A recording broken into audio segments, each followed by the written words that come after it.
하시나 하고 이제 내용은 열왕기서하고 비슷해요. 그래서 에스라로 넘어갑니다. 에스라 1장 1절에서 4절입니다. 스라고 돼 있어요.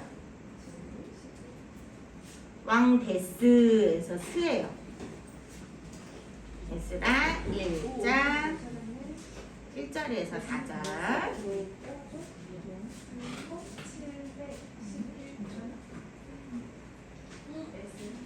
왕데스에서 스 되겠습니다. 찾았어요, 은찬? 네. 자, 1절부터 4절까지 우리 한 목소리로 한번 읽어봅시다. 시작. 바사 고레스 5년에 여호와께서 예레미야의 입을 통하여 하신 말씀을 이루게 하시려고 바사와 고레스의 마음을 감동시키시네. 그가 온 나라에 공포도 하고 조서도 내어 이르되 바사와 고레스는 말하노니 하늘의 하나님 여호와께서 세상 모든 나라를 내게 주셨고 나에게 명령하사 그가 예루살렘의 성전을 건축하라 하셨나니 이스라엘의 하나님은 참 신이시라. 너희 중에 그의 백성된 자는 다 유다 예루살렘으로 올라가서 이스라엘의 하나님 여호와의 성전을 건축하라. 그는 예루살렘에 계신 하나님이시라. 그 남아있는 백성이 어느 곳에 머물러 살든지 그곳 사람들이 마땅히 은과 금과 그 밖의 물건과 짐승으로 도와주고 그 외에도 예루살렘에 세울 하나님의 성전을 위하여 예물을 기쁘게 드릴지니라 하였더라. 아멘. 자, 우리가 열왕기야 마지막에는 남유다도 바벨론에 의해서 포로가 되었다라는 내용으로 끝났던 거 기억나죠? 자, 이것은 북이스라엘이 먼저 아수르에 의해서 멸망하고 그리고 한 130~40년 지나서 남유다가 바벨론에 의해서 멸망하는 마지막을 우리가 지난 시간에 봤는데, 자, 왜 그런 엄청난 징계를 받았다라고 우리가 얘기를 했죠? 하나님의 목적이 뭐라고 그랬죠? 말을 안 듣고 부모님이 자녀가 순종을 안 하고 말을 안 듣고 가정을 막 벗어나려고 계속 가출을 하고 이럴 때 부모님이 자녀를 포기하는 게 사랑이에요? 끝까지 포기하지 않는 게 사랑이에요? 끝까지 포기하지 않는 거. 그 과정 중에 매도 들고 징계도 하고 벌도 주고 깨닫게 하기 위해서 그런 과정이 있죠. 자, 엄마 아빠가 미워서 어디 혼 좀 나가라 하고 혼내는 것 자체가 목적이진 않아요.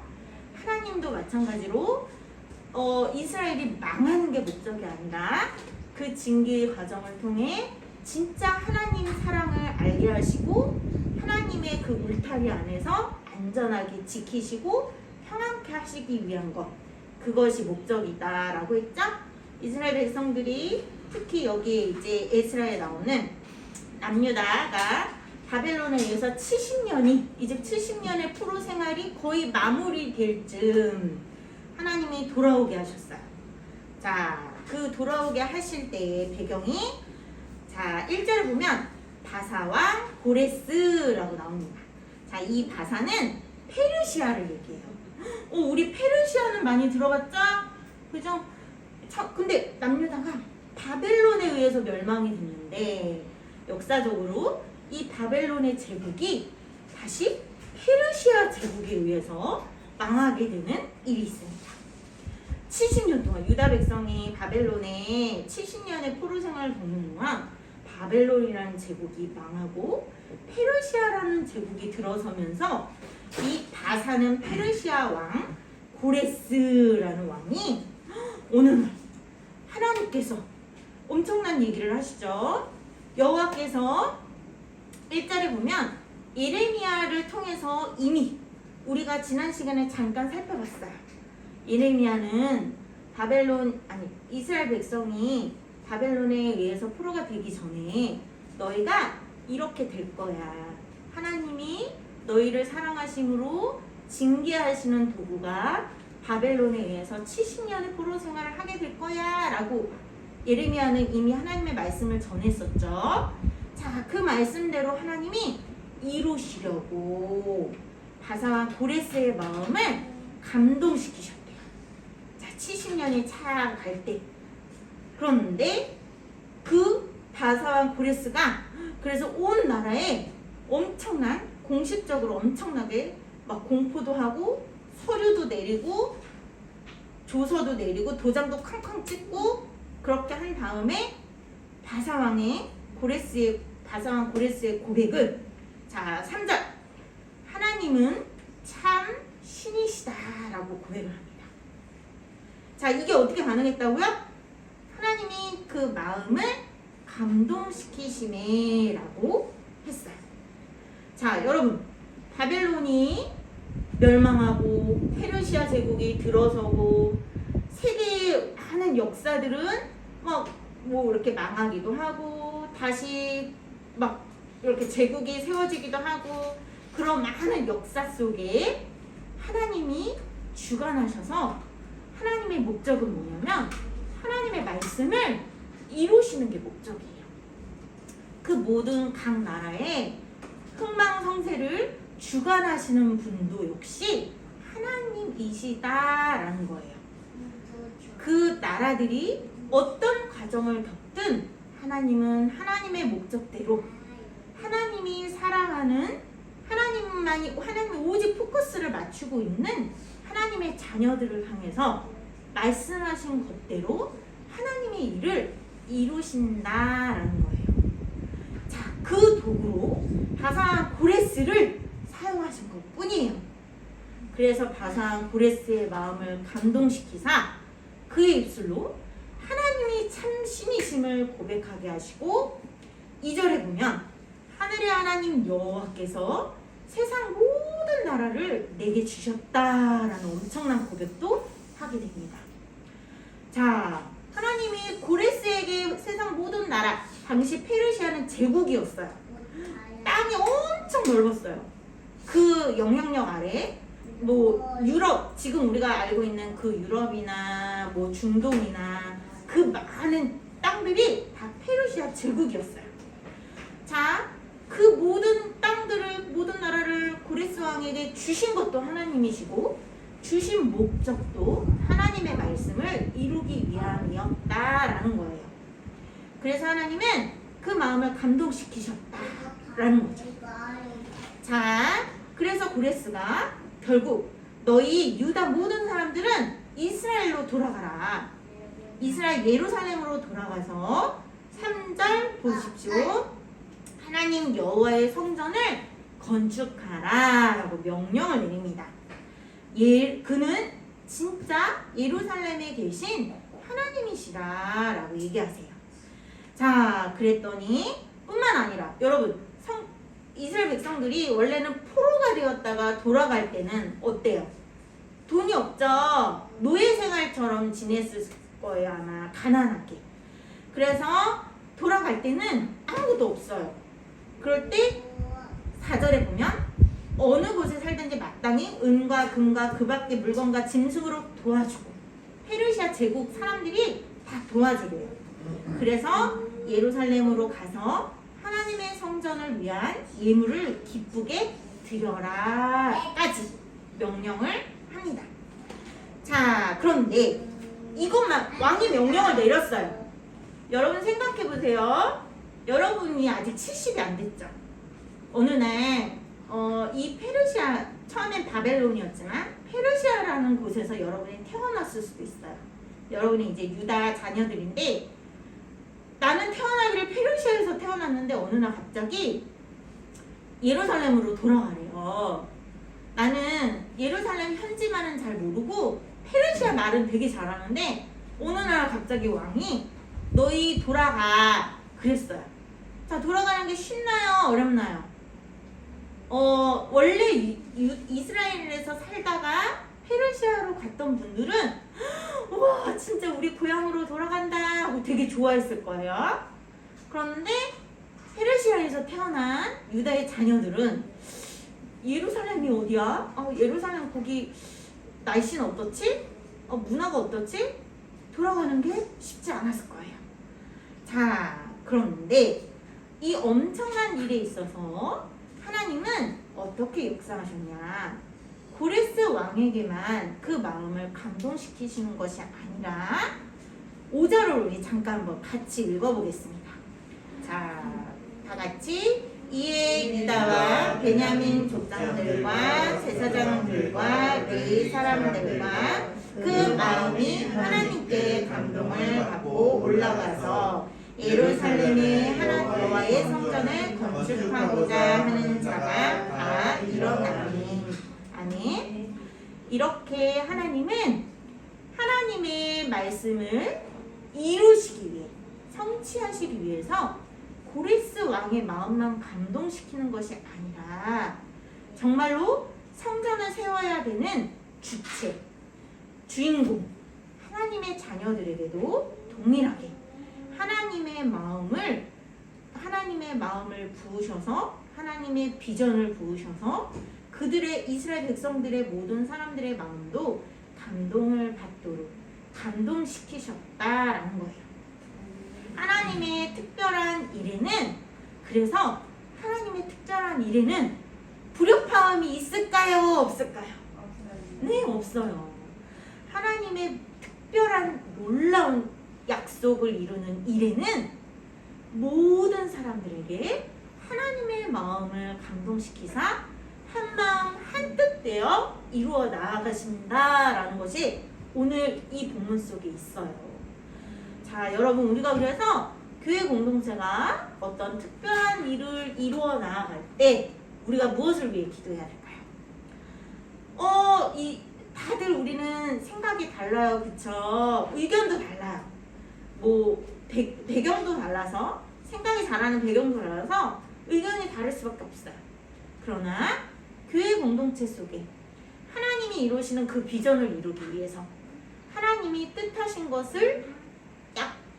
그 약속을 이루실 때 우리는 어떻게 기도하냐면 모두가 하나님의 마음으로 감동되어 한 마음이 되게 해달라고 기도하는 거예요. 그럴 때 하나님은 이렇게 모두가 한 마음으로 감동시키셔서 한 뜻을 이루도록 역사하신다라는 게 오늘 성경 속에 나와 있어요.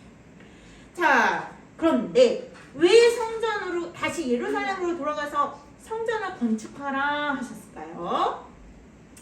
이 의미는 어떤 의미가 담겨 있냐면 여러분, 이스라엘 백성들이 왜 포로로 끌려갔었죠? 하나님을 사랑하지 않았어요. 하나님을 믿지 않았어요. 하나님의 말씀을 순종하지 않았어요. 그래서 오히려 하나님의 그 법이라는 가정의 울타리 안에서 안전하게 있는 것이 아니라 오히려 밖으로 막 계속 뛰쳐나가려고 했죠. 계속 뛰쳐나갔죠. 내 아버지를 안 하고 옆집 아빠를 내 아버지라고 했어요. 그쵸? 옆집 아빠는 이방 신이에요. 자, 그렇기 때문에 잠깐 하나님이 징계하셨던 거죠. 하나님은 다시 가정으로 돌아오라 하시는 거예요. 내가 처음 너희를 불렀던 곳 이스라엘 예루살렘으로 돌아와. 그리고 성전을 건축하는 의미는 다시 우리가 성전에서 뭐 하나요, 여러분? 예배드리죠. 성전의 목적은 예배드리는 거예요. 자, 우리가 교회에 모여요. 맛있는 간식을 먹고 정보 교류를 하고 그냥 친숙해지는 게 목적일까요? 아니에요. 그거는 주 목적이 절대 아니에요. 우리가 교회에 나와 있는 목적, 지금 뭐 하고 있어요? 예배드리는 것이 1순위예요. 최우선이고 그것이 목적이에요. 하나님은 이스라엘 예루살렘 땅에 돌아와 성전을 짓고 하나님께 다시 예배드리는 삶으로 회복해라. 이게 목적입니다. 하나님의 자녀로서 하나님의 백성으로서 다시 너희의 본분을 회복하는 것. 그래서 성전을 회복하는 의미는 너희의 삶이 하나님 앞에 예배드려지는 삶으로 회복해야 돼. 그래서 돌아와. 그래서 예배드리는 곳 성전을 다시 건축하고 회복하라 명령하시는 거예요. 자, 그럴 때 우리가 지난 시간에 잠깐 예레미야서 봤는데 우리 잠깐 한번 펼쳐봅시다. 예레미야서 29장. 자, 1096쪽에 있어요. 1096쪽. 전도사님은 1096쪽이에요. 예레미야 29장 10절에서 13절 우리 같이 한번 읽어봅시다.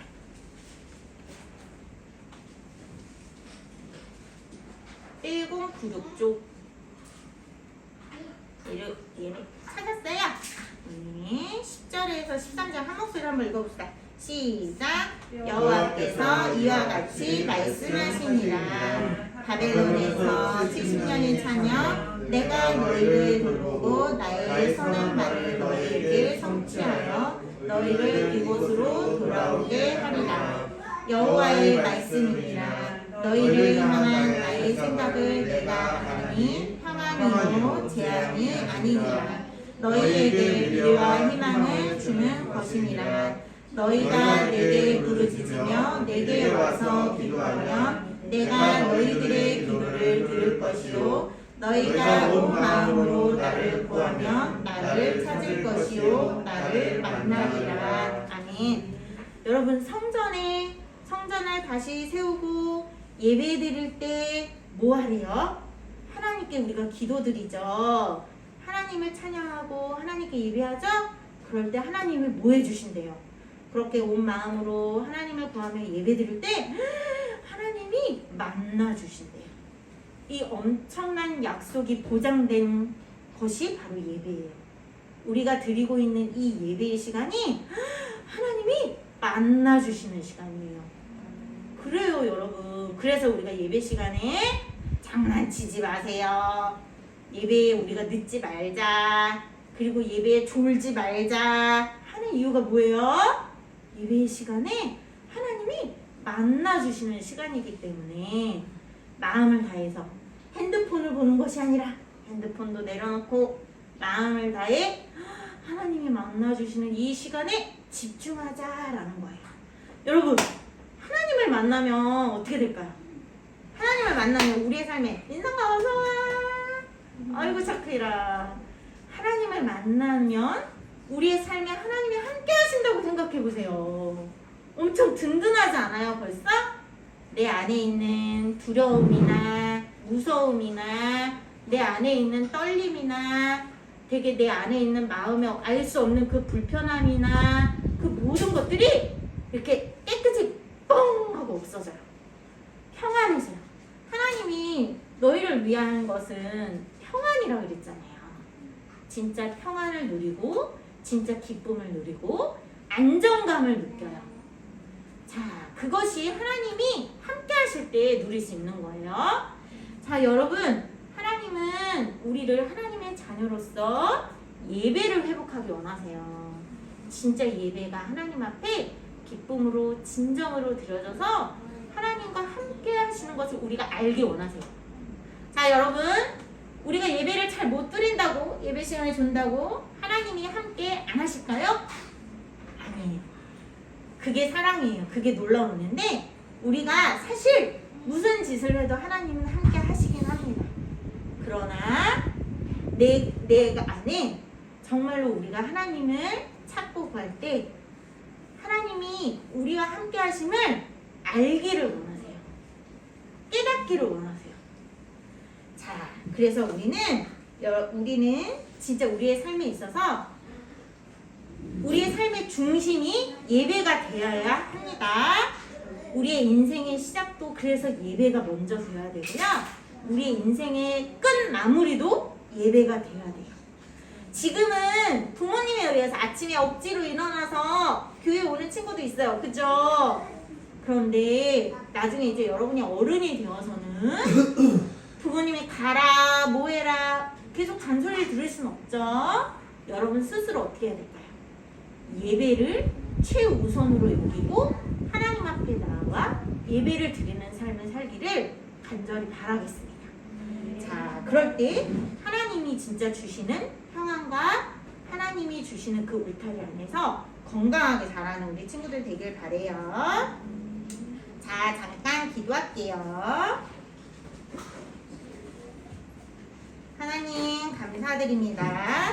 오늘 우리가 이렇게 하나님 앞에 다시 예루살렘으로 돌아와 성전을 건축하며 예배를 회복하는 그 이스라엘 백성들의 삶을 우리가 살펴보았습니다. 하나님, 그처럼 하나님의 자녀로서 예배드리는 삶으로 그 본분을 우리가 정확히 알 수 있도록 깨닫는 저희들 모두 되게 하여 주옵소서. 하나님, 우리 사랑하는 사오르교회 친구들, 선생님들 모두가 하나님 앞에 정말 예배로 드려지는 삶을 살기 원합니다. 그 기쁨과 평안을 누림으로 항상 우리와 함께 하시는 그 하나님을 감사하며 기뻐하는 우리 모두가 되기 원하오니 저희들로 하여금 날마다 은혜 베푸시는 하나님 알게 하시고 믿음이 더욱 성장하게 하여 주옵소서. 우리가 예배드리는 것을 가장 기뻐하고 목숨을 걸고 최우선으로 여기는 삶의 중심을 세워가게 하여 주옵소서. 감사드리며 예수님의 이름으로 기도드립니다. 아멘. 자, 우리